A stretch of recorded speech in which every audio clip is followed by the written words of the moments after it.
when rest is only ever spoken of as something positive, and a lack of rest is only something that's negative and damaging and dangerous, then it's going to be hard to find Christian writing speaking about the dangers of, let's say, too much rest or an aversion towards work and diligence. I feel like we're in a cultural moment where the discussion is so heavily emphasized on rest. And I think that we're a little out of balance there. And my hope is that this discussion today can hopefully inspire people where they see the value in work and the blessing that that can provide for themselves and for others. On this episode of Theology for the People, I'm joined by two friends, Mike Neglia, who's been a recurring guest. He is the pastor of Calvary Cork in Cork, Ireland, also a student at Western Seminary, working on his master's there. And I'm joined by another friend who is a member of my church here in Longmont. His name is Tyler Foos. Tyler also attended Denver Seminary, studying theology there, and he is currently a business owner. And his reasons for getting into business were actually driven by his theology. And so the topic we're looking at is the question of, have we as a Christian community in our culture today overemphasized Sabbath to the detriment of teaching about and extolling the goodness of work and the importance of diligence according to the Bible? So what is the Bible's teaching about working hard, diligence? What does it have to say about Sabbath? And what does it say about sloth and sluggardliness? And why is there so little talk about this in modern Christian discourse? So I hope you'll enjoy this episode. Check the show notes for a few resources, and I'll be back at the end with a few closing thoughts. Welcome to Theology for the People. This is Pastor Nick Cady, and I'm joined today by two friends, but also two of the hardest working people I know, and they are Tyler Foos and Mike Neglia. Hey guys, thanks for being on the program. Yeah, Nick, Thanks it's a for pleasure. having us. Had to carve out some time from my busy schedule to be here. Yeah, I bet you did. You know what I did? I just woke up earlier. Maybe you should try that, Mike. Well, yeah. Hey, maybe we'll bring this up later on in the conversation, but you can ask me what I did yesterday. Oh, well, I don't want to keep the tension. Let's just go. What did you do yesterday, Mike? Yesterday, I took the day off work and I went to a spa. It was my wife's birthday, and so it was a scheduled, planned, celebratory time. I think there's times in the Bible for feasting and for fasting. And so this was a time of indulgence and celebration.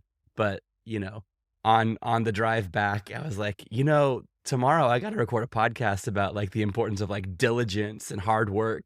And, I'm just like stinking like a lavender scented spa day.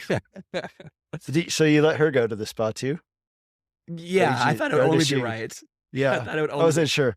I know that she was there, but I thought paid maybe for she like just 2 drove you. massages, and instead of like me getting 2 in a row, I thought it'd be nice if she got one as well. Yeah. Well, the reason I asked you guys to be on this podcast today, it actually was spurred on by a discussion that I had with Tyler about a week ago. And what I want to talk about is, what does the Bible say about diligence and hard work? And Tyler, maybe you could just tell our listeners, like, just in a nutshell, what was that conversation we had that got us talking about this? And what are some of the things that have been stirring in your heart and mind that got us on this subject? Yeah. So about a week ago, I received an email from Denver Seminary, and that's where I attended seminary for a few years. And they were doing a symposium on faith, work, and rest. And I think that was a really important topic. And one of the things that I shared with you is that I just feel like we're in a cultural moment where the discussion is so heavily emphasized on rest. And it seems that so many young men that I talk to are just constantly fatigued. And the more that I kind of looked into it, I started feeling like there were reasons for this. But I see this every time that I interview somebody. The first thing I ask is like, what are you really looking for in a career? And more times than not, it's this work-life balance. Like, yeah, I want to work, but I really want rest. Like, I value my time. And I think that we live in a culture where it's very much about consuming, and it's about being served rather than serving. And so I think that we're a little out of balance there. And my hope is that this discussion today can hopefully inspire people where they see the value in work and the blessing that that can provide for themselves and for others. You mentioned that you attended Denver Seminary, but you're not working in what we might call vocational ministry. You own a business. Maybe you could just speak about that for a second. Yeah, absolutely. So I was at seminary for about 3 years, and one of the things that I kept hearing is this idea of bivocational ministry. That the future of the church, if you want to be involved in ministry, one great way to do that is to start a business and get it to a point where it's profitable, and eventually you can remove yourself away from the business and kind of get into ministry that route. And so that's the route that I've taken. And, my mindset has really shifted over time as I've worked in the business, because I see the business in a lot of ways as my ministry. I've had the opportunity to pray over clients, pray over some of our employees. And, you know, sometimes people don't actually know that I'm engaging in ministry, but just the way that I try to serve our clients, serve our employees, serve our, artisans. So yeah, that's the route that I took. I'm in the, private sector, and I'm able to utilize that platform to spread the gospel. I would say that idea is really inherent to how the reformers, that was a big part of the Reformation, was actually changing the way that people think about work. That it isn't that there's a sacred secular divide, but the idea of soli Deo Gloria, the fifth sola of the Reformation, that doesn't, in my opinion, first of all, I don't think it's understood well by people. They think, okay, everything to the glory of God, cool, got it, move on.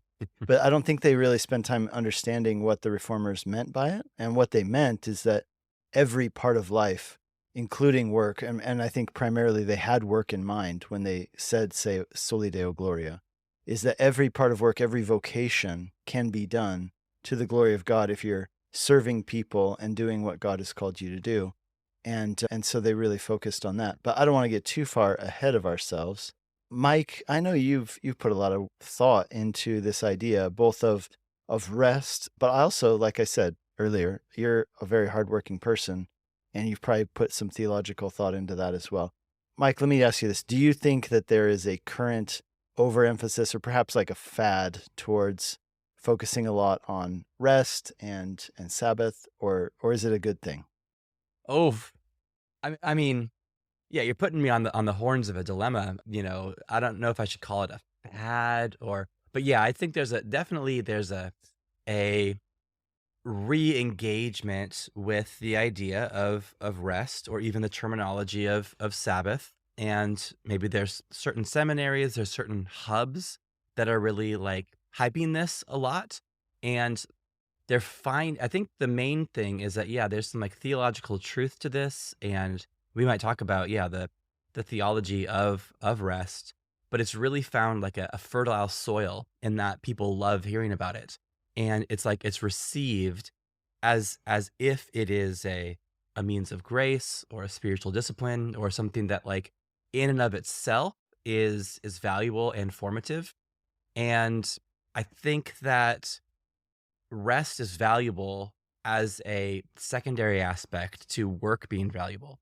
And again, we're at a particular time and space, and we're living in an era that has seen the value of rest. And probably it's because the generations that come before saw value in work and work alone. But it seems as if, is it what Hegel's talks about? There's a thesis, and then there's an antithesis, and then eventually there's synthesis. I'd hope that, the three of us, maybe we'd work towards some kind of a synthesis of seeing both the value of rest, but as a secondary good that's connected with the value of work. Mm-hmm. That's really good. Mike, you're the only person I know who's ever preached on the topic of sloth. And I think that's actually surprising, because the Bible has, especially in the book of Proverbs, a fair amount to say about sloth. And the reason I heard you speak on it is because I was teaching 2 Thessalonians, and I'm like, man, there are very few resources out here that talk about slothfulness. I knew that you had done a series on the 7 deadly sins, and that sloth was one of them. So can we just hear a little bit about what is sloth, and what does the Bible say about it?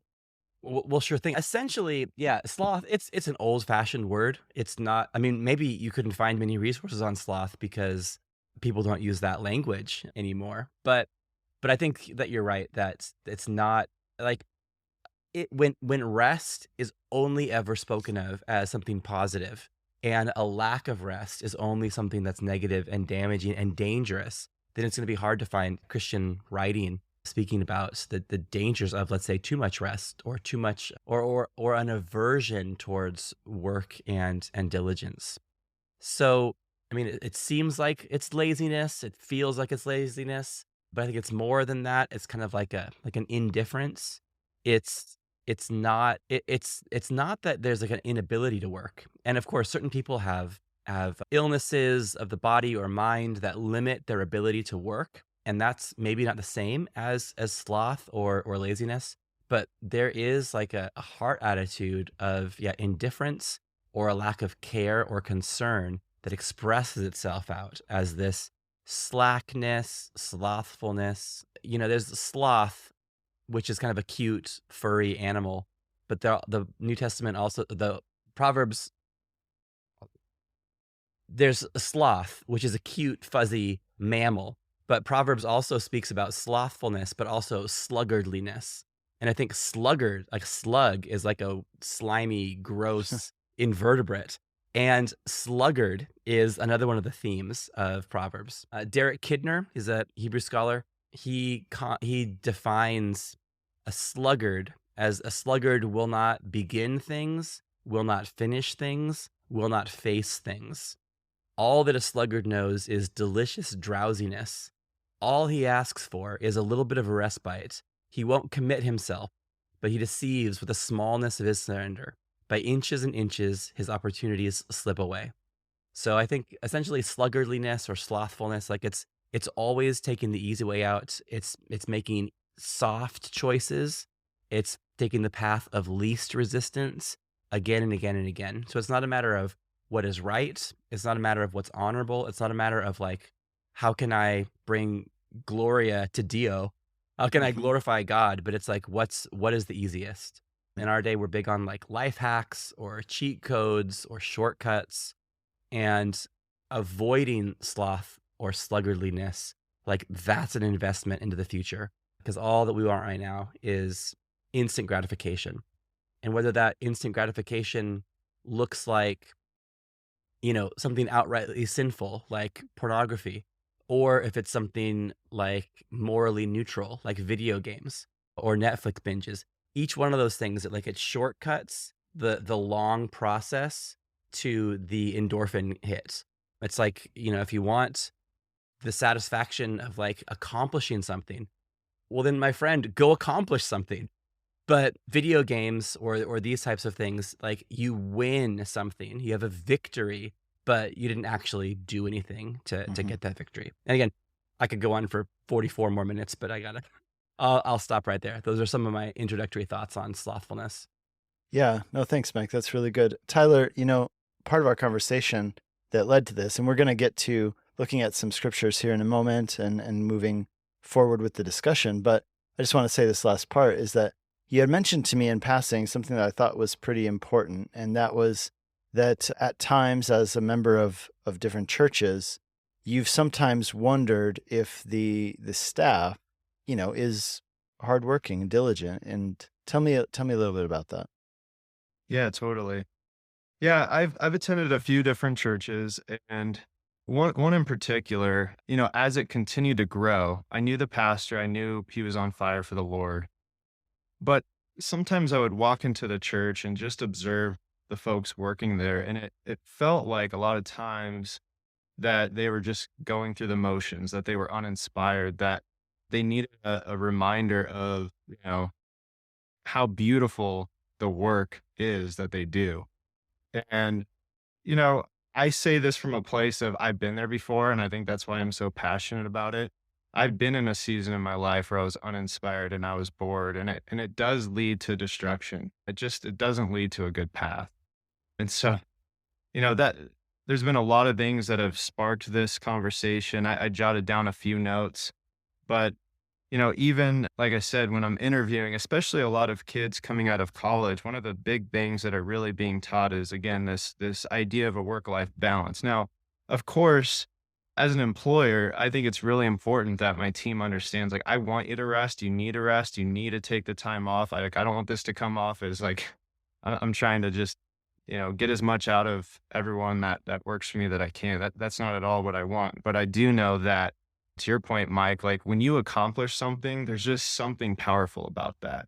There's something inspirational about that. People want to follow you. It gives you confidence. It produces, fruit. And so, when you attend a church where you're noticing a trend that many of the people that work there, they'll do as little as possible. They'll kind of check in at 9, leave at 5, or whatever their set hours are.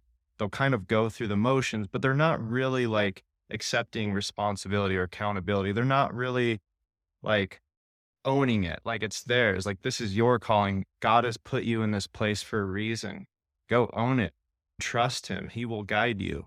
And just the beauty that comes from that is unbelievable. And I just want people to experience that because, again, I've been in a season in my life where I was just uninspired. It was hard to get up in the morning. It was like, why am I doing this?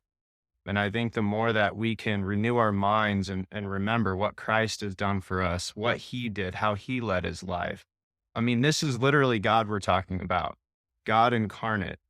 I love the heart of the Lord. Mark 10:45 says something like, for even the Son of Man did not come to be served, but to serve and give his life as a ransom for many. Jesus modeled this perfect balance of work and rest, where he is a carpenter for about 30 years, working a blue collar industry. And, it's not necessarily that appealing to a lot of people, but he's working hard and there's beauty in that. And he goes into his ministry and he's washing feet and he's surrounding himself with sinners and, was obedient to the Father all the way to the cross. And so for me, it's like, man, if God himself humbled himself to do that, and if he says it's good, and if work was good before the fall, and we know, in Revelation 22:3-5, that when we're with the Father in heaven, we will continue to work, and serve and reign with him in glory. And so I just think work's a beautiful thing. And I think rest is too. And we see moments where Jesus leaves and he's in prayer and he's in solitude. And so if Jesus did that, how much more do we need to? But again, are you working hard enough? Are you inspired enough? Do you understand what you're doing and why you're doing it? Are you working hard enough to the point where you actually need rest? Yeah, And I think where we are, we're not there yet right now, culturally. I just don't think we're quite there yet. Yeah, we're not there to the point of needing rest. Is that what you're saying? Yeah. Like, what are you resting from? I think a lot of people that I talk to, a lot of the men I talk to, I think they're fatigued from things unrelated to work. I think they're fatigued from social media and the pressure that puts on them. I think they're fatigued from, what COVID has really done to our culture, how it has divided us. There's a spirit of fear and there's a spirit of isolation right now. And it's to the point where, you brought up the analogy of the sluggard, where it's like, delicious drowsiness and let's see, path of least resistance. I think that this has paralyzed a lot of people and it's made it challenging for them to get up. And so I just want to remind people of what Jesus did himself and what he's done for us, and that we can live by the Spirit, and that work is beautiful and it does produce great Yeah, and things. we can get into, and I want to, by the end of this, at least talk about, what is the theology of work? And as you mentioned, like there was work before the curse of the fall. The curse is not that you will now have to work the ground. The curse is that you will work the ground with sweat and toil. And yet, of course, the first picture we get of God, right, is a God who is working and creating. And then when he makes the pinnacle of his creation, whereas everything else he's spoken to being, in this case, he gets his hands in the dirt. And I love this phrase I heard. It said, the first picture of God we get is a God who has dirt under his fingernails. He's a God who gets his hands dirty and creates people, puts his mouth to their mouth and breathes, right? He's actively involved and he's working.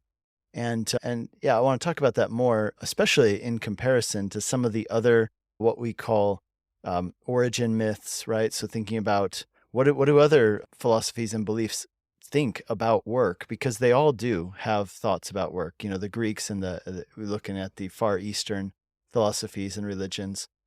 But before I just want to say one more thing anecdotally, and then let's dive into looking at some scriptures. And that is this, that I have noticed, of course, that there's a lot of talk about burnout, right? There are online courses about how to not burn out. There are diagnostic tools. Here's 5 things to know if you are burnt out.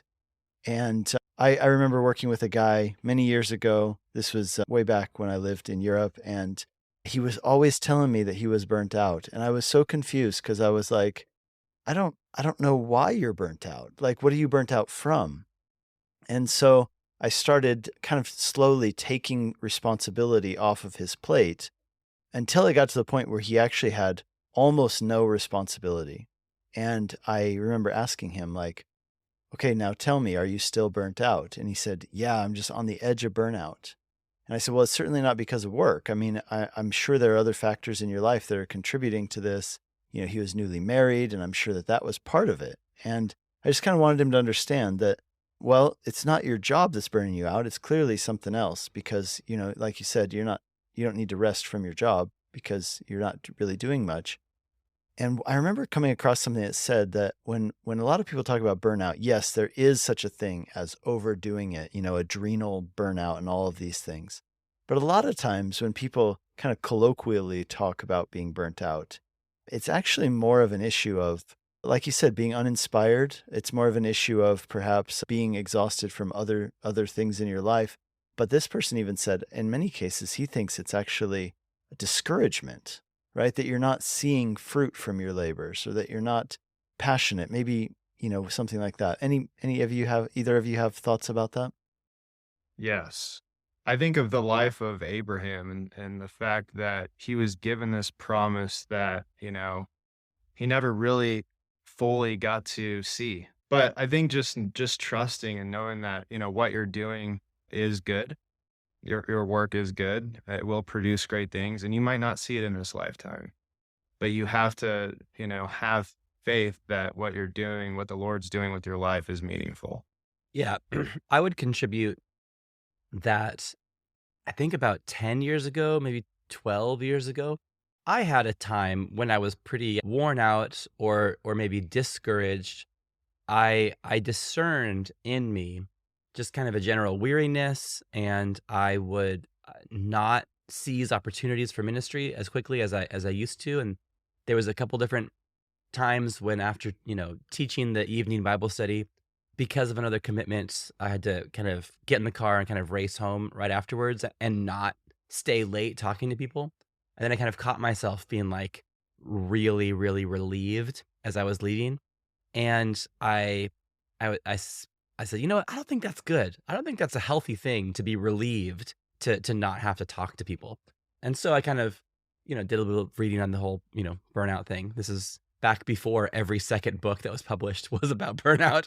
Yeah. But so I that was kind of my little experience with it, which I think upon reflection is simply, discouragement or operating.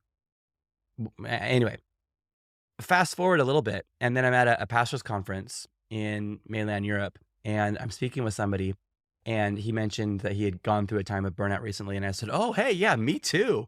And he's like, oh, tell me about yours. And I was like, well, I just, was glad to leave church early when I got the chance. And he's like, oh, yeah. He's like, I couldn't speak for like 2 months. And I was like laying in bed, and like suicide seemed like the only way out. And I'm like, okay, I was discouraged.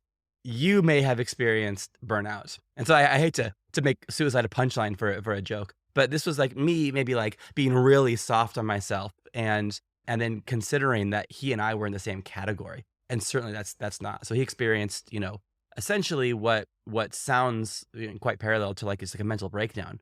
Whereas, like I said, I was just a little bit tired and worn out and discouraged. Yeah, and I want to make that clear. Like, Yeah. I do believe that burnout is a real thing and a serious thing. Like you're saying, like that person was experiencing something very serious. And I've heard other stories of similar things.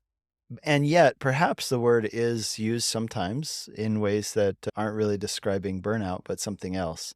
Or maybe some people are a little too eager to apply it to themselves. Yes. There's some people, maybe the person that you were talking about, I know a lot of people like that person, that the fear of burning out is oft quoted. And there's a thought that's like, I don't think you're a candidate for this.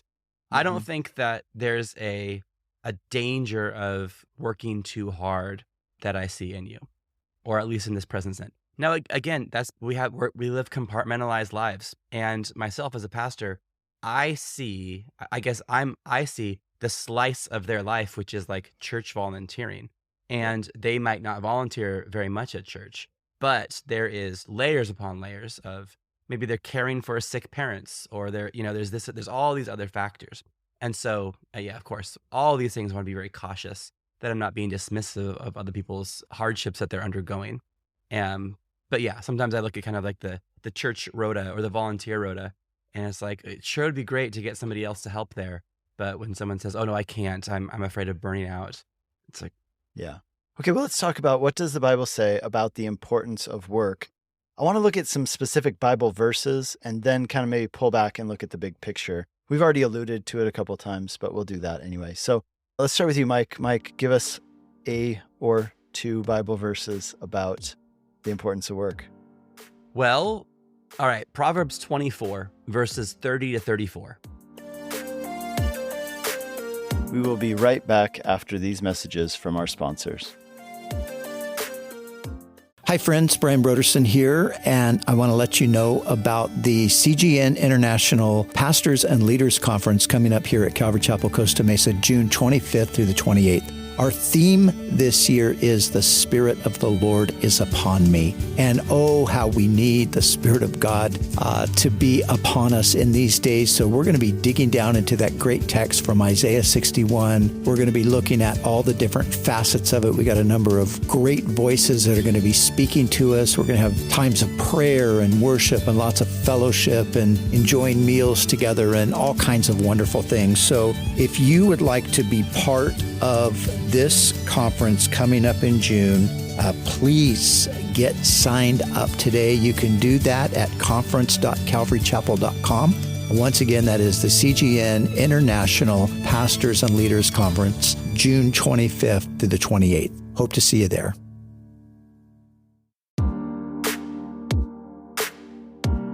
Mike, give us a or two Bible verses about the importance of work. Well, all right. Proverbs 24, verses 30 to 34. You gave me an inch and I take a mile. You said one or two verses, and I'm going to give you four. I passed the field of a sluggard by the vineyard of a man who was lacking sense, and behold, it was all overgrown with thorns. The ground was covered with nettles, and its stone wall was broken down. Then I saw and considered it. I looked and received instruction. A little sleep, a little slumber, a little folding of the hands to rest, and poverty will come upon you like a robber, and want like an armed man. So here's a little kind of vignette, a little story of just seeing evidence of lack of diligence and lack of care. And the field was overgrown, it was useless. And also in a land where the land literally is so important, and tending the promised land is an act of like honor or respect to God the giver. This is like doubly shameful. It's bad for the person, and also it's dishonoring to God. So I see that this is not really a doctrinal statement. Maybe that's what Tyler's going to bring in. But here we just have like a little just glimpse into like a poorly tended vineyard as a microcosm of like a badly managed life. Because it says it wasn't just that the guy was a sluggard. It says that he was a man who was lacking sense. And because of his lack of sense, the field was in a dishonorable state. Great. Yeah. Tyler, give us some more scriptures. There's a lot, so we'll just keep moving through. What? Yes. Yeah, I have a couple here. One would be Proverbs 14:23. This is the NIV version, but it says, all hard work brings a profit, but mere talk leads only to poverty. I personally love that proverb. I just think it's true. And you know, it's funny. One of the blessings of being a business owner, one of the things I love the most about is you have so many people that will talk to you almost every day, asking about your journey. What did it take to take that risk and just do it? And there's so many people who say they want to do it. And I talk to people, like I said, almost daily about this. And I can think of a couple individuals, one who been talking about starting a business for about a decade now. And has a business plan and everything is buttoned up and absolutely perfect, but just hasn't taken the action and actually do it. And yeah, it is easier. It's quite a bit easier to talk about doing it, but I think once you start doing it and you start taking the action, it becomes easier.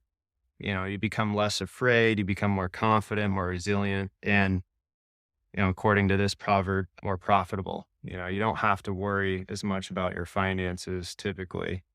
And the reason So that that's an matters, I'll important. jump in, is Proverbs 12, verse 24 says that diligent hands will rule, but laziness ends in forced labor. And so the idea there is that, you'd say, well, why does it matter if maybe somebody says, I don't want to be rich. I don't want to have money. I don't care about those things. I'd rather enjoy the many other aspects of life. And I think that there's something, noble about that as well. But I think there's this other part of this, right? That, okay, but here's the result of that. Here's the result of laziness and not wanting to be diligent, is that it ends in forced labor. In other words, you end up being dictated to by someone else, whereas diligent hands will rule. Now, not everyone's called to be a leader or a ruler, and yet, those who do work hard are going to have the opportunity to have influence beyond just their own life. They'll have influence on those immediately around them, and perhaps even in greater spheres.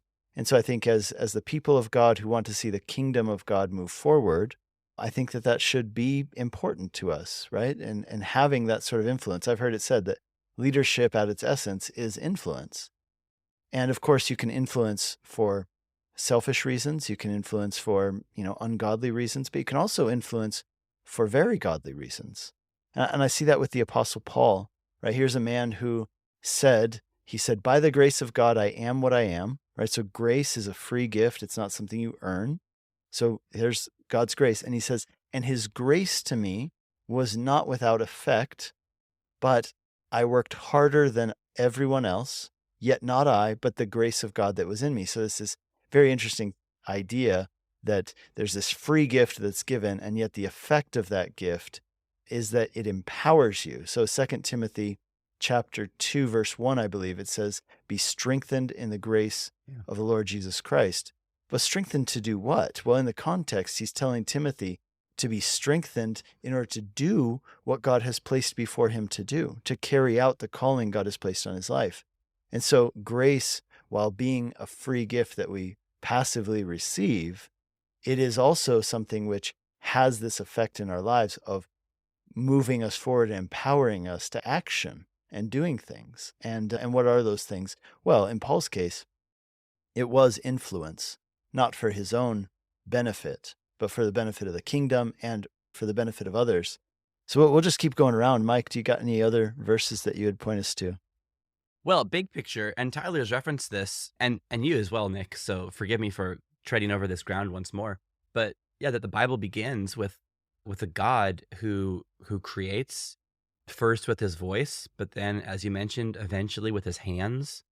And then we're made in his image as workers. And yesterday, in addition to the spa day, my wife and I also walked through this walled garden, and really appreciating. She's super into that stuff, and I'm learning to appreciate it as an act of love and service. And so I'm appreciating the gardens, and she's talking about that, and just had a brief conversation about this is what Eden was like, and God made these people with this satisfying job. And my wife loves gardening. It gives her great joy, and it is work, and it also is immediately satisfying. And so that's how our story started, with satisfying work. And then in Genesis chapter 3, we have sin enter the story. Work continues, but it just seems like it's far less satisfying. And I don't know if this actually happens, but I've seen it in movies, so it must be true. But the kind of the prison camps or the chain gang, when as a punishment or just as part of the process where they have to dig a ditch all day, and then the next day they have to fill the ditch in. Just all of that labor, all of that work, and there's nothing at the end of it. And that is torturous. That is a horrible thing. And, now we're somewhere in between. We're somewhere in between the the rewarding work of Genesis 2, and then the fruitless work of the prisoners who are shoveling dirt back into their freshly dug ditch. And God is working with us as we're bringing significance and meaning and beauty out of this world, but it's never going to be ultimately bearing fruit or flourishing until the new heavens and the new earth. But anyway, each of you guys mentioned Genesis 2 and 3. Yeah, what else do you guys see in that story about the theology of work? Yeah, well, first, I want to actually contrast it with other origin myths. So the Greek philosophers, and of course, Paul and the other New Testament writers are in a very, Hellenistic context. And so that Greek attitude about work is very much at the forefront of many people's minds, right? When he's writing to the Thessalonians, right? And they had a problem there with people who were not working, perhaps even because they thought that Jesus was going to come back, tomorrow at 2 p.m. So they said, what's the point in going to work today? But Paul says, no. Like, we have a different theology of work than the world around us. And yeah, so what was that Hellenistic origin myth? It was basically that the gods had created human beings to work so that they wouldn't have to, so that they could just hang out on Mount Olympus and drink wine and have like orgies and weird parties. And the goal of life, therefore, is to become like the gods. That saying has bled into our vernacular.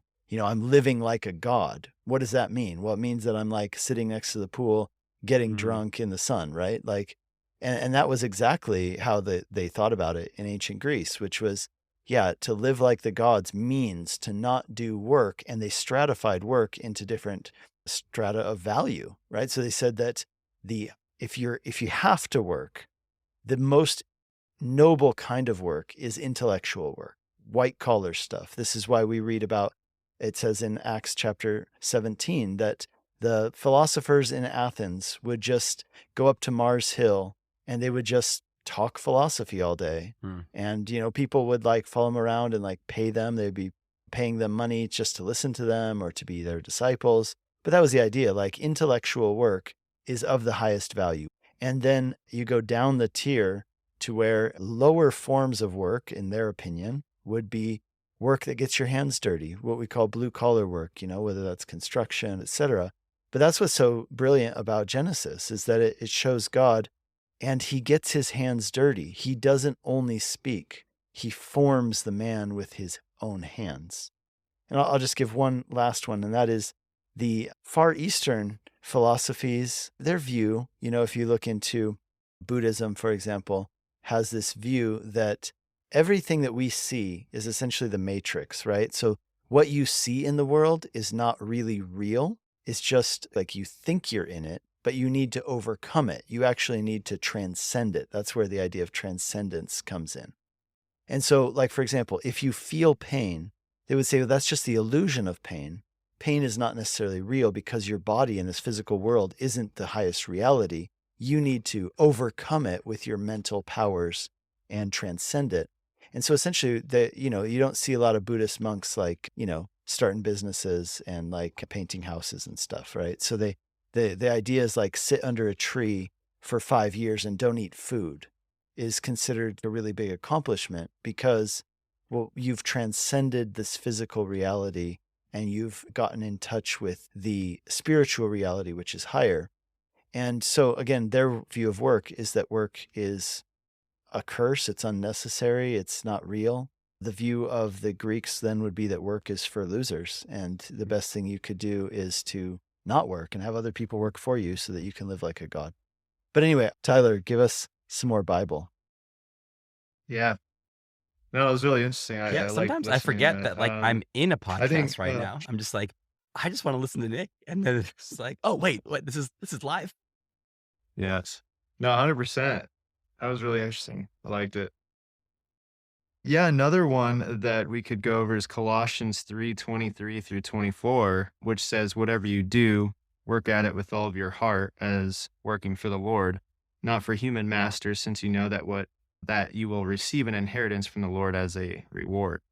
And it is the Lord Christ you are serving. So I really like that one. There was a gentleman I was speaking to the other day, and I can certainly relate to this. And he was struggling just at work and with his boss, and kind of uncertain as to like what his future holds. And I think this right here would have been something really good to share with him, which is, hey, I know that, sometimes it feels like you're serving your boss, and you are, in some ways, but just remember that like literally everything that we're doing is for the Lord.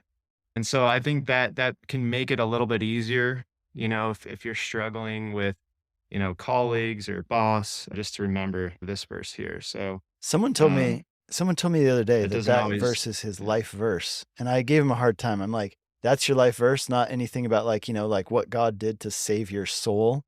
And he was like, well, the reason it's my life verse is because when I was younger, I really was struggling with laziness. And I thought, oh, okay, well, never mind. Sorry, I take it back. Sorry for my insulting you. But I was kind of glad that God had done that in him. All right, I got one, and then I'm going to ask Mike some more questions. But here's my last one. Proverbs 6:6-8, it says, "Go to the ant, you sluggard, consider its ways and be wise. The ant has no commander, no overseer or ruler, yet it stores its provisions in summer and gathers its food at harvest." Now, here's why I think that one's interesting, because it talks about the idea of initiating, right? Like self motivation, self diligence, like managing yourself, not needing someone else to like tell you, hey, you need to do this or do that, but it's encouraging you to look at the ant, see their diligence, see their preparation, right? They're thinking ahead. They're not just reacting. So I think that's really a helpful verse. Okay. So Mike, what is the difference between hard work and overworking? Ooh, okay. Can I say something about the ant? Yeah, please. Well, okay. I'm just going to take this one for the team. Sometimes missionaries can be really, really lazy. And I have been, living away from home for 20 years. And okay, an ant is noteworthy, and we're supposed to go to the ant and learn from the ant because the ant doesn't have a supervisor and the ant still works hard. And some Christians take the opportunity to be employed by people who don't manage them or supervise them. And then they go to a different country, and essentially their job is to write email support letters or have a really like killer blog documenting their ministry. Sometimes when you interact with them, you learn that they actually aren't working that hard at all, but they're very good at presenting themselves as if they do. So I've known people that have, taken missionary support, live elsewhere, and then are working on like a novel, like a fantasy novel. And that takes up so many hours of every day. And, they then attend a church and then take pictures of themselves at that church service, implying that they're deeply involved in the life of this church, when in reality, they're in solitude, pursuing their own interests. So yes, we should go to the ant, and yes, we should learn about self-motivated, diligent work that's not based on your boss watching over the shoulder or any of those things. I just, I want this to get out there. I want missionaries to actually feel, okay, I want some missionaries to feel like, oh, hey, they're onto us.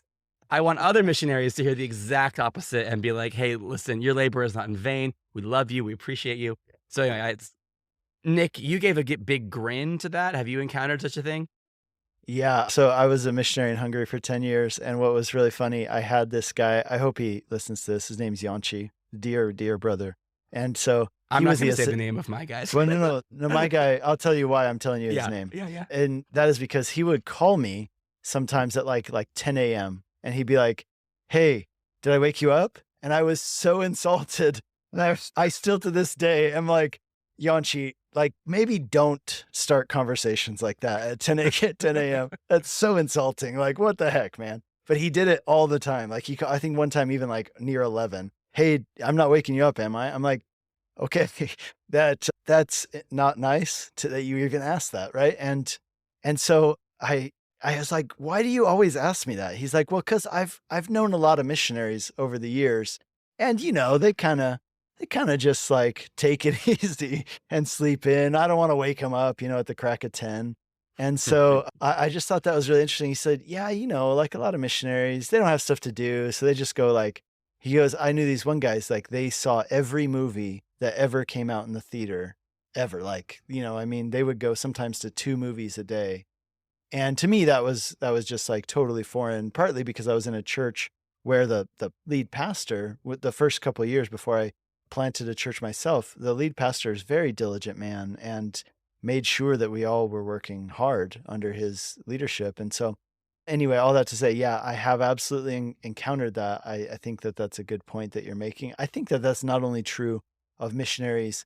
I remember someone telling me this. They said, oh, well, you should call that guy on the phone. Now he's at the point he was an assistant pastor. He goes, you know what it's like being an assistant pastor. You just kind of like sit in your office and mess around and read and do nothing all day. And I was like, well, first of all, I don't know what that's like. And that doesn't seem like it should be that way. Okay, so we were talking about what's the difference between hard work and overworking. Yes. Yeah. Well, I'm learning that, Nick. As maybe has come across, I think that, time is short. We're healthy for a limited time only, and we want to make the most of the time and the energy that we have. And I certainly do. I think I read a book maybe 20 years ago that has influenced me called Don't Waste Your Life by John Piper. And even if you don't read the book, just consider the title, Don't Waste Your Life. Watch the YouTube video. Yeah. I certainly, get on YouTube, watch that one video, and then get off. Yeah. So I certainly don't want to waste my life. I want to use, again, the health, and the older I get, the smarter I get, and I want to use like the intellect that God's given me. And then also the older I get, like the more influence that I have, I want to steward that well. And I want to be able to, it makes me happy to say yes to people when I'm asked to help for things. I love being able to contribute and to help. Sometimes I have to say no because of previous yeses that I have said. So anyway, I guess I veer towards overcommitting and having, let's say, an unhealthy attitude towards work, which is doing too much of it. And I tell you, here's when this really came to a fruition was like, let's say March of 2020. Our family, we had kind of a Mondays were our day off, our Sabbath day. We'd try to do a kind of a family activity every Monday. And then when the pandemic started, I was just like, listen, the world is ending. We have no more time for days off. Like everyone is going to be dead. We have to get out there and evangelize and do all these sort of things. And so I basically stopped taking a day off like in March of 2020 and only built in a weekly day off maybe 6 months ago. And I don't say that as a boast. I say that to my shame, that I just was constantly on and, snappy and stressed, I suppose. I felt that it was my job to save the world. And so I was, can't take a day off. And so anyway, I was dishonoring to my wife. I was unavailable to my kids. And it was not good because I was doing so much stuff. We would take days off, but it was not a regularly scheduled thing. And oftentimes it would be kind of a surprise. Let's just go for a walk together, rather than the consistency and the regularity, which is good for a whole family, to have a regular day off. So I'm not opposed to them. I just sinfully ignored it for a long time. And it wasn't until I actually was reading this book with our volunteers in the church. This book here, it's called Zeal Without Burnout by Christopher Ash, that in preparation to bring the team through it, that I was like, oh my goodness, I need to get back into this rhythm. And so this book has truly helped me and my family, and my wife and kids have benefited from a regular insistence upon Mondays off. So kind of a long-winded non-answer there, Nick.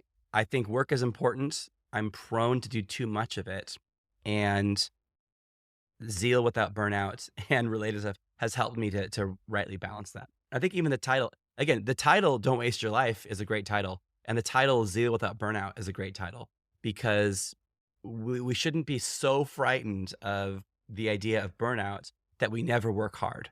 But we're actually called to be zealous. We're called to be hard workers.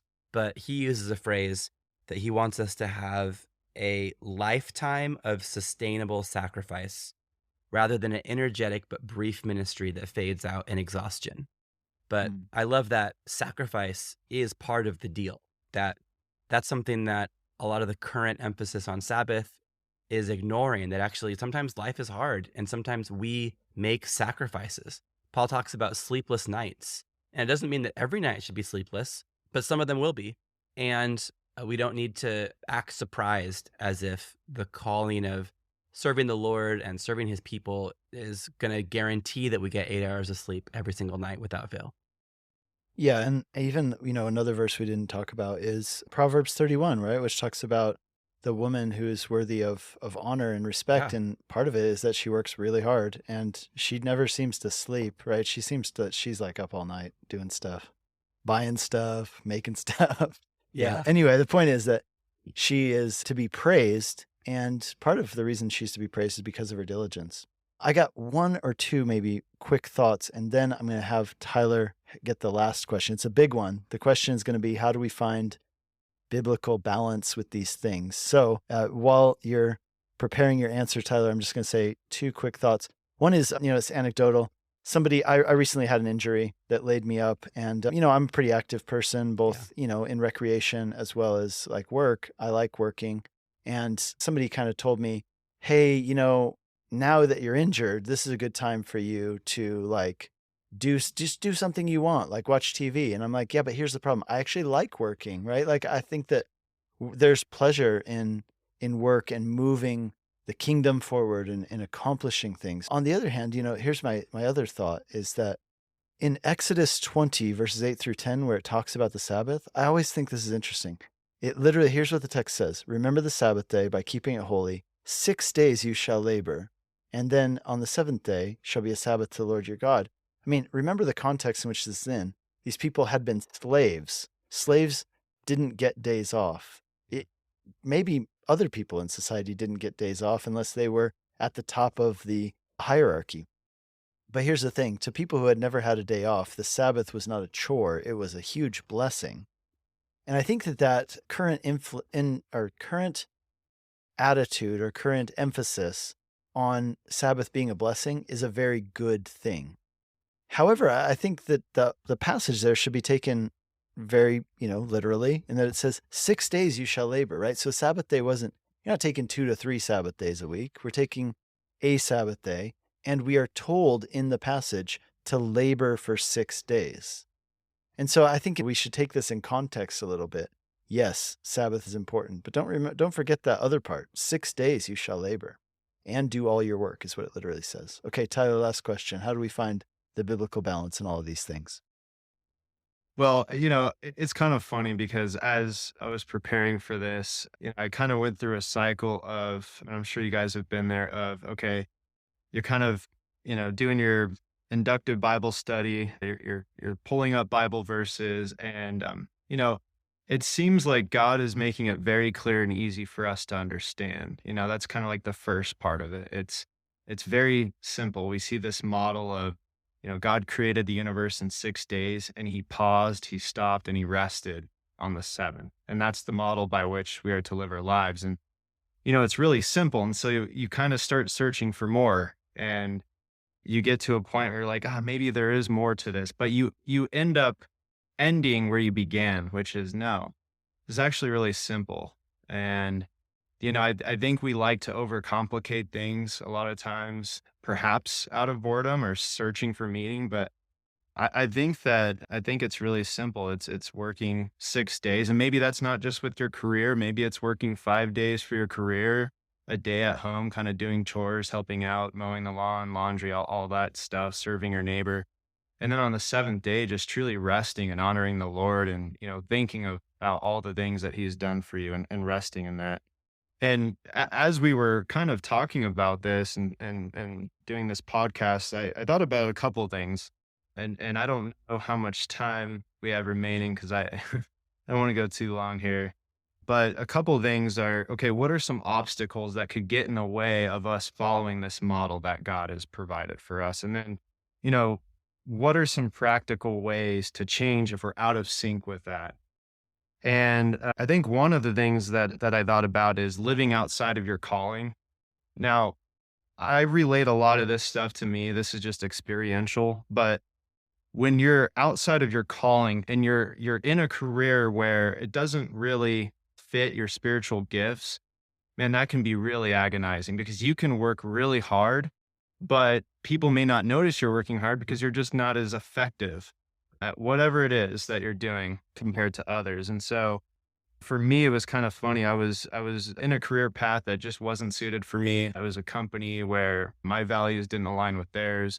And I was trying to force something that just really wasn't there. And it wasn't until I truly humbled myself and said, Lord, what do you have for me? I'm trying to do my own thing.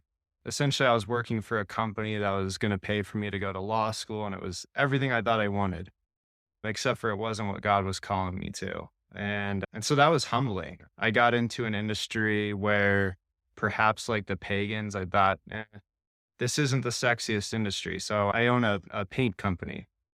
And the idea of, being in the construction industry when I was in finance and had a background in politics, like I said, it was humbling to tell my friends I was doing that. But it's been one of the greatest blessings that I've ever had, for sure. And it's given me an opportunity to have influence over others. So, there's a lot of obstacles that could get in our way. I don't want to spend too much time there. Maybe we can end at least this portion of the discussion on some practical ways where we can kind of make sure that we're aligning the way that we do life with the way that, the Father would like us to. So I think for one is, literally prioritizing your life. What's the most important things? For me, it's faith, it's family, it's business, it's friends. Those are my top four. And so we've all heard the analogy of the jar that you fill, right? And you fill it with rocks, like your biggest priorities first. No matter what, we have to have the rocks. And then you might put in some pebbles or something that's, still important, but less. And eventually you fill it with sand and you fill it with water. But I think writing it down and literally posting it on a mirror in your bathroom or on your desk at work or in your car, making sure like it's just a friendly reminder, that, hey, I'm working hard enough so that I need to rest. And, I think there's a lot of beauty in that. And then kind of a last practical tip, and maybe the most important one, is to pray and, like maybe to confess that it's hard, like, Lord, like I need to just line up my will with yours. And I continue to fight this and I continue to seek what I want and not what you want for me. And so, Lord, I confess, I confess that is a struggle. Help me, guide me. And he will. So hopefully that's encouraging and it, is at least practical if this is something that you're wrestling with. It's really good. Thanks, Tyler. That's good. I'm glad you ended it on those practical notes. So Mike, Tyler, thank you guys so much for being on the program today. I will put links to those books and that YouTube video in the show notes for our listeners. And guys, once again, thanks so much.